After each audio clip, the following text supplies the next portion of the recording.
Bonjour Thierry Noguet. Bonjour. Soyez le bienvenu sur Sud Radio. Merci de m'accueillir. Vous êtes le bienvenu d'abord. Vous êtes maire sans étiquette de la ville de Montoire de Bretagne précisément. Il y a quelque temps, vous avez été menacé de mort par quelqu'un, de la pire des manières, qui vous a envoyé un message particulièrement violent. On pourrait le décrire à peu près ? Si vous voulez, à cette heure d'écoute, il y a peut-être pas lieu de décrire le mail, mais enfin c'était violent. Ça aurait pu être un mail écrit par Daesh ou Al-Qaïda, ça aurait été pareil. Alors, c'est ce que vous avez cru. Violent. C'était très violent. Ça vous a fait tellement peur que vous avez modifié avec votre famille votre vie quotidienne. Alors, j'ai modifié ma vie quotidienne, mais sur injonction de la gendarmerie. C'est-à-dire que jusqu'à présent, j'ai exercé mon activité professionnelle, j'allais en bus. Donc, il a fallu que je prenne ma voiture pour aller sur mon lieu de travail. Et puis, supprimer tous les accès à mon agenda. Et seule ma secrétaire et ma directrice générale des services avaient accès à mon agenda professionnel de maire. D'accord. Jusqu'au moment où les autorités ont fini par retrouver l'auteur de ces menaces de mort, qu'est-ce qu'ils vous ont reproché ?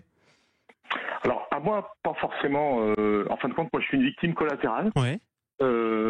Il avait usurpé l'identité, le mail d'un collègue, d'une personne avec qui il travaillait auparavant dans la société Yara. Moi, c'est une société que je combats qui rejette du nitrate dans la Loire et puis qui émet des fumées avec des particules fines et qui rejette de la pollution au-delà des normes qui sont établis par l'Adréal.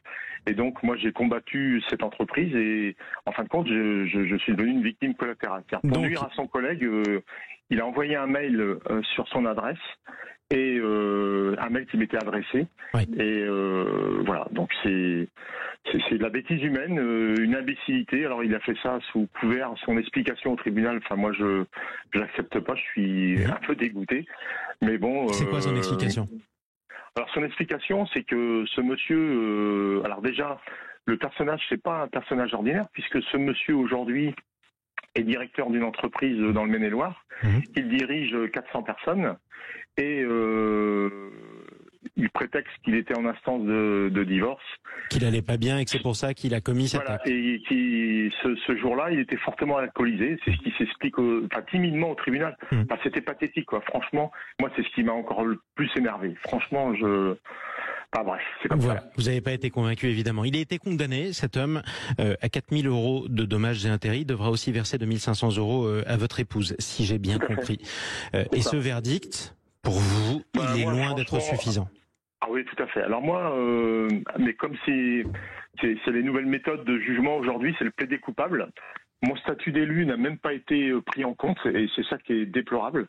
Et donc moi j'aurais souhaité qu'il ait au moins la prison avec sursis, mais c'est pas nous qui faisons les peines, c'est la justice. Mais là franchement, moi en tant qu'élu, si c'est comme ça qu'on traite les élus, je suis dégoûté.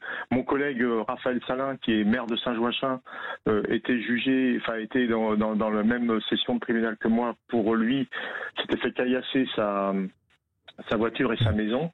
Et pareil, c'est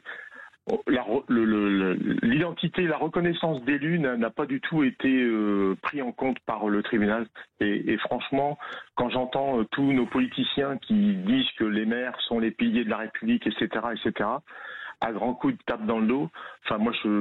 Il est grand temps dans cette société que le statut d'élu soit reconnu.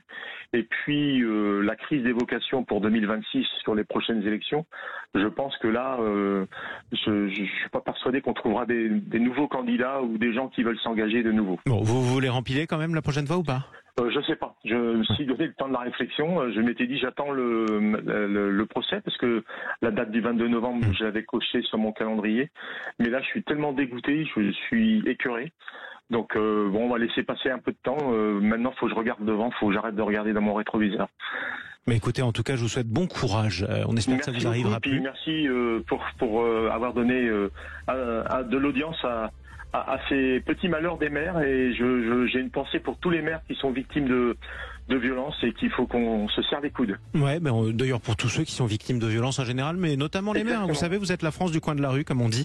On en a parlé toute la semaine, notamment au Salon des mères avec Patrick Roger dans La Vérité en face. C'est pour ça que ça m'énerve encore plus, puisque on nous met en avant et en fin de compte, au niveau de la justice, on n'est pas forcément reconnu en tant que tel. Donc il est temps de faire quelque chose. Mais écoutez, merci en tout cas d'avoir pris la parole ce matin sur Sud Radio. J'espère que vous pourrez vous remettre de vos émotions, c'est le plus important. Oui, vous et votre épouse. Devant.